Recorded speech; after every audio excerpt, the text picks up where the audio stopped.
خان کی اب رہائی کا معاملہ جو بڑھتا جائے، یہ حکومت چلانے کے لیے احتجاجی تحریک کو سے بچنے کے لیے زیادہ سے زیادہ وقت حاصل کرنا چاہتے ہیں. یہ صرف وقت ہے. ابھی جو احتجاج کرتے ہیں، جیسے شیر افضل کی بھی ٹویٹ آئی، اس نے خود بتایا کہ پارٹی سے خان کی ہدایت پر فارغ کر دیا، اب اس کے پاس کوئی ذمہ داری نہیں ہے، وہ احتجاج کے معاملے سے بری ذمہ ہو چکا ہے اور وہ اپنی زندگی اسی طرح گزارے گا جس طرح وہ اپنی ذمہ داریوں سے پہلے گزارتا تھا. اور اس نے تو کہا جب تک خان مجھے ہدایت نہیں دیتا میں کسی چیز کا پابند نہیں ہوں. اپنی کچھ غلطیوں کا اعتراف کیا، لیکن وہ کہتا ہے عزت نفس پہ سمجھوتا نہیں کروں گا، ذلیل نہیں ہوں گا خواہ بخواہ. اب خان جب تک ذمہ داری نہیں دیتا، احتجاج کے لیے نہیں بلاتا، وہ اپنے آپ کو آزاد سمجھ رہا ہے. یہ بہت بڑا نقصان ہے، باخدا بہت بڑا نقصان. شیر افضل مروت کا ٹیلنٹ ہے. یہ تحریک انصاف میں چند گنے شنے لوگوں میں شامل ہے جو عوام کو موبلائز کر سکتے تھے، احتجاج کے معاملے پر عوام کو اکٹھا کر سکتے تھے. ایک ایسے موقع پر جہاں تحریک انصاف کو اس طرح کے 10-12 رہنماؤں کی ضرورت ہے، انہوں نے جو پاس ہے وہ بھی نکال دی. یہ تو خیر وقت ثابت کرے گا، انہیں اپنی غلطی کا احساس ہوگا، یہ میری بات آپ یاد رکھیے گا. اور خان خود انہیں بلا کر احتجاج کے لیے ذمہ داریاں بھی دے گی. اس کی وجہ یہ ہے خان تک یہ پیغامات نہیں پہنچ رہے، لیکن ہر گزرتا وقت جو ہے یہ خود ثابت کرے گا. یہ رپورٹ تو خان تک پہنچے گی باہر کیا ہو. دیکھیں صدام ترین بلوچستان سے ریلیاں نکال رہا ہے، وہ عامر سالار جو وہ سوابی میں دھرنا دیے بیٹھا ہے، مہر شرافت علی لاہور سے ریلیاں نکال لیتے ہیں، باقی حلیم عادل شیخ بھوک ہڑتالی کے. اس کے علاوہ آپ کوئی سرگرمی آپ کو تحریک انصاف کی قیادت کی نظر نہیں آتی. بڑے بڑے پیمانے پر ٹویٹس ضرور ہیں، پیغامات ہیں، نوٹیفیکیشنز ہیں، شادیوں پہ اٹینڈ کر، لیکن کوئی خاص فرق نہیں پڑتا. انہیں اپنی حکمت عملی بدلنا ہوگی. میں جس طرح عوام کی بدلی ہوئی دیکھے سوچ دیکھ رہا ہوں سوشل میڈیا پہ، اس سے اندازہ ہو رہا ہے کہ لوگ سخت بدل ہوئے ہیں قیادت سے. اور ایک دفعہ یہ معاملہ ہٹ کے تو بڑا وقت لگے گا نا ٹھیک کرنے کو، اور کچھ چیزیں تو ٹھیک ہو ہی نہیں سکتی. عوام کو صرف انہوں نے اس وقت خوف و ہراس اور ڈر آپ کو پتہ ہے پھیلایا ہوا ہے. لوگ اب عوام اس چیز سے نہیں ڈرتی، وہ تو عادی ہو چکے، بےتاب میں وہ احتجاج کے لیے پرامن انداز میں اپنا حق لینے کے لیے. اب انہیں پیغامات اسی لیے بار بار اس طرح کے بھیجے جاتے ہیں کہ یہ خوفزدہ ہو جائے، لیکن چونکہ خوف کی عمر بڑی کم ہے، یہ جرأت کے آگے تو ٹھہر نہیں سکتا. اور یہ دیکھیں ان کا نشانہ بھی یاد رکھیں، صرف اور صرف عمران خان ہے. یہ اسے جھکانا چاہتے ہیں، یہ دائیں بائیں ادھر ادھر اگر مگر چنانچہ چونکہ اس لیے، یہ سب تمام چیزیں، یہ شور و غل جو ہے یہ ویسے ڈائیورژن ہے. مقابلہ عمران خان ہے. سوشل میڈیا کی یہ ٹویٹ تھے تو بہانہ ہے. انہیں احتجاج نہیں اچھا لگتا، ورنہ وہ دیکھیں فلسطین کے معاملے پر اقصیٰ کی آزادی کے لیے سینیٹر مشتاق، وہ تو تحریک انصاف کا نہیں، لیکن فلسطین کا نام لینے پہ سے روکا جاتا ہے. اور سوشل میڈیا کے یہی وہ لوگ جنہیں آج یہ ڈیجیٹل دہشت گرد کہہ رہے ہیں، 2 سال پہلے تک ان کے لیے 5th جنریشن وار بھی لڑتے رہے. 2 سال پہلے تک یہ سارے لوگ محب وطن بھی تھے، آج سارے دہشت گرد بن گئے.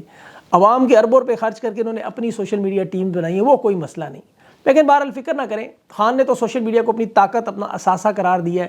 اور اوورسیز پاکستانی اگر سن لیں ویڈیو میری، تو خان کا یہ پیغام ہے، شیڈول آ رہا ہے، احتجاج کرنا ہے آپ لوگوں نے ایمبیسیوں کے باہر پرامن انداز میں. اور اوورسیز پاکستانی، خان نے کہا تیار ہو جائیں، تگڑے ہو جائیں، یہ ٹائم ہے ان کا، اب انہیں کرنا پڑے گا. نجم سیٹھی صاحب کے ذریعے جو مشورہ پیغام آپ کو پتہ دیا جائے، VPN بند ہوگا، پھر سوشل میڈیا بند ہوگا، پھر کریک ڈاؤن ہوگا.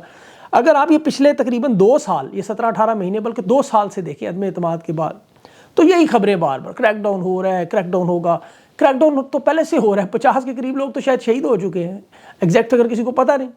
باقی اس وقت کوئی 8-10 ہزار لوگ جو ہیں وہ جیلوں میں. اس حساب سے آپ دیکھیں ہر خاندان کے 6 سے 8 لوگ اگر آپ شامل کریں تو تقریباً لاکھوں لوگ بیچارے اس وقت جیلوں میں ہیں. تباہ و برباد کتنے لوگ ہو گئے اس دوران، جو صدمات سے جو لوگ فوت ہوئے. آپ کو پتہ ہے کتنے گھروں میں نوجوان بچیاں جن کی شادیاں منسوخ ہو گئیں، جہیز کے سامان آپ کو پتہ مقدمات پر یا پولیس کو رشوت میں لگ گئی، لوگوں کے کاروبار، کام کاج، نوکریاں، پڑھائی، تعلیم سب کچھ تباہ. اور پھر یہ دھمکی کہ کریک ڈاؤن کریں گے، کریک ڈاؤن کریں گے. ابھی بھی کوئی 250 کے قریب رہنماؤں کے اوپر 10 سے زیادہ FIR اور تقریباً 50 کے قریب ایسے رہنما جن کے اوپر 50 سے 100 سے زیادہ مقدمات ہیں، وہ پیشیاں بھگت رہے ہیں. عدالتوں میں بلایا جا رہا ہے، کسی سے پریس کانفرنس کروائی جاتی ہے، کسی کو اہل خانہ کو، کسی کو مجبور. تو یہ ساری چیزیں تباہ و برباد کرنے کا انہوں نے کریک ڈاؤن کے نام پہ کر لیا ہے. اب یا تو ان کے پاس ایک ہی حل ہے، غوری، عبدالی، شاہین، ہدف، خالد، پڑے میں سارے اکٹھے کر کے ایک بار ہی لوگوں کو کریں، جان چھڑائیں. لیکن لوگ اس کے علاوہ دیکھیں کوئی راستہ نہیں ہے. لوگ کیا کہتے ہیں، لوگوں کی ڈیمانڈ دیکھیں نا آپ. وہ کہتے ہیں پرامن انداز میں آپ سے اپنا حق مانگتے ہیں، ہم نے ووٹ دیا، آپ نے ہمارا مینڈیٹ چوری کر لیا. لوگ معیشت ٹھیک کرنا چاہتے ہیں، کسان روزی روٹی کے چکر میں ہیں. بجلی گیس کے بل، تباہی بربادی جو مچی ہے، وہ بے روزگاری، مہنگائی، ملک میں سرمایہ کاری نہیں آتی. ان تمام مسائل کی بنیادی وجہ دیکھیں کیا ہے، سیاسی استحکام. اب سیاسی استحکام کہاں سے آتا ہے؟ معاشی استحکام ساتھ جڑے ہوئے دونوں. 80% ملک کے لوگ ایک طرف کھڑے ہوں اور 20% ایک طرف کھڑے ہو کے کہیں کہ جو ہم کہیں گے وہ ہوگا، تو پھر ملک کیسے چل سکتا ہے؟ آپ خود سوچیں.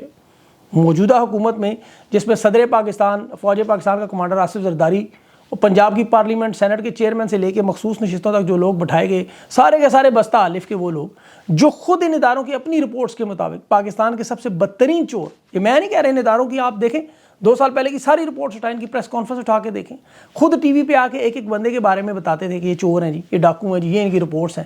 اب انہی کے 1100 ارب انہوں نے پہلے معاف کرائے کیسز، پھر ان کی دبئی پراپرٹی لیکس نکلتی ہیں، کبھی پاناما لیکس نکلتی ہیں، کبھی پنڈورا پیپرز میں آتا ہے، کبھی ویکی لیکس میں آتا ہے، دنیا کی ہر لیکس میں ان کے اسکینڈل، مالیاتی کرپشن، پاکستان کو لوٹنے کے نام پہ دنیا کے دیکھیں اسکولوں کالجز میں نصاب پڑھایا جاتا ہے کہ یہ چور ہیں۔ ان کے اوپر بڑے بڑے اداروں کی ڈاکومنٹریاں بنی ہوئی ہیں، جسے خود پاکستان کی سب سے اعلیٰ عدالتوں کے فل کورٹ بینچز نے تاحیات کرپشن کیسز پر نائل کیا ہوا۔ ان سب لوگوں کو دوبارہ ملک کا انچارج۔ اب غصہ اس بات کا کہ یہ ٹویٹ کیوں کی؟ اب حمود الرحمان کمیشن کی رپورٹ پہ غصہ کرنا یا ان لوگوں کی کرپشن پہ غصہ کرنا؟ یہ ذرا 3 بار کے وزیر اعظم اور موجودہ فارم 47 کے جو وزیر اعظم کے بھائی ہیں، پنجاب کے وزیر اعلیٰ مریم نواز کے والد، اس کی ذرا تقریر سنیں نواز شریف کی حمود الرحمان کمیشن اور شیخ مجیب کے بارے میں، اس کی رائے کیا تھی؟ اس کی رائے ذرا سنیں، وہ پاک فوج کے جرنیلوں کے بارے میں نواز شریف کیا کہتا تھا، خواجہ آصف کیا کہتا تھا، ایاز صادق کیا کہتا تھا، پرویز رشید کیا، خود مریم نواز اپنے جلسوں میں کیا نعرے لگواتی رہی، وہ فرد واحد نہیں ادارے کے اوپر لگاتی تھی۔ اور یہ نون لیگ کا بھی آپ کو انجام آپ کو 30 جون کے بجٹ کے بعد نظر آ جائے گا۔ ابھی تو ان سے انہوں نے وہ والے فیصلے کروانے جن کے خواب و خیال میں بھی نہیں ہیں، اور جب یہ فیصلے نہیں کریں گے، ان کے ساتھ نہیں کھڑے ہوں گے، تو پھر ان کی تباہی بھی آپ کو نظر آئے گی۔ یہ تو فی الحال وہ شادی کے بعد ہنی مون پیریڈ ہے، ابتدائی 3 مہینے ہیں، یا جس طرح نئی نوکری کے 6 مہینے آپ کو پتہ ہے ٹرائل پیریڈ ہوتا ہے، یہ ٹرائل پیریڈ ہے، 4 دن کی چاندنی ہے، پھر اندھیری رات ہے، اور ان کو بھی نظر آ رہی ہے۔ یہ جو خواجہ سے بار بار کہہ رہے ہیں نا تحریک انصاف ایک اور 9 مئی کر، یہ صرف ڈرانے دھمکانے خوف و ہراس۔ خان پر کہتا ہے جی مشکلات اس وجہ سے بولتے ہیں، خان کبھی بھی نہیں کہے گا کہ میرے ساتھ جو ہو رہا ہے وہ برا ہو رہا ہے، خان اپنے بارے میں بات ہی نہیں کرتا۔ یہ تو وہ لوگ ہیں جن کے سرور پہلے سے لے کے ایون فیلڈ تک آپ کو پتا ہے 4 دن برداشت نہیں کیے انہوں نے، بھاگے سارے۔ ان لوگوں نے بھی سویلین بالادستی کے نعرے لگائے تھے اور یہ بھی کوشش کرتے رہے، لیکن قیام کا وقت ہے یہ سجدے میں چلے گی، جس کی وجہ سے آج عوام بھگت رہی ہے، ورنہ اس طرح کے معاملات ہونے ہی نہیں تھے۔ بہرحال عدلیہ کے حوالے سے بھی آپ کو اس ہفتے کے اور اس مہینے میں بلکہ بڑے کیسز ہیں۔ ایک تو تحریک انصاف کا انٹرا پارٹی الیکشن کیس 6 جون وہ سماعت ہے، اس میں بیرسٹر گور اور رؤوف حسن کو نوٹس جاری کیے ہیں۔ نیب ترامیم کا عدم کرنے کی حکومتی اپیلیں ہیں، وہ بھی سماعت کے لیے مقرر ہوگی۔ قاضی صاحب 5 رکنی لارجر بینچ 6 جون سے سنے گا۔ جسٹس عطر من اللہ ہیں، 7 امین الدین جمال ہیں اور جمال مدوخیل ہیں، اور جسٹس حسن اظہر رضوی ہیں۔ یہ سارے 5 رکنی بینچ ہوگا۔ اس کے علاوہ 13 رکنی بینچ تو آپ کو پتہ ہے مخصوص نشستوں کا، سنی اتحاد کا جو کیس ہے یا تحریک انصاف کی کہہ لیں، 3 جون کو وہ سنیں گے۔ انسداد دہشت گردی میں دفعہ 144 پر جو خان پر 26 جون کو وہ ہے۔ فیصل واڈا کی توہین عدالت کا بڑا اہم مقدمہ ہے، وہ بھی 5 جون کو ہی بیریا ٹاؤن کا بھی ایک بڑا اہم مقدمہ ہے، ان کا جو ایک مری کا پروجیکٹ ہے وہ، اور اس کو بھی قاضی فائز سنیں گے۔ اس کے علاوہ خان کے آپ کو پتہ ہے جو کیسز ہیں ان کی بھی دوبارہ پیشی ہیں۔ صنم جاوید کو 14ویں دفعہ پھر گرفتار کر لیا، یہ بھی آپ نے سنا ہوگا۔ اور ابھی جو دفعہ 144 میں حماد اظہر اور ان سب لوگوں کے زلفی بخاری کے وارنٹ گرفتاری بھی انہوں نے جاری کر دی ہیں۔ یہ لوگ پیش نہیں ہوئے، پیش کہاں سے ہوں؟ مطلب جب آپ پیش ہونے جاتے ہیں ہوتا کہ آپ کو پتہ ہے۔ اور ابھی تو دیکھیں جو قاضی صاحب کے فیصلوں پہ تو BBC نے بھی اب ٹرولنگ شروع کر دی۔ کرکٹ ٹیم کی ہار کے بعد انہوں نے بھی لکھ دیا کہ قاضی صاحب اس پہ بھی خط لکھیں کہ آپ کے ساتھ ظلم ہوا۔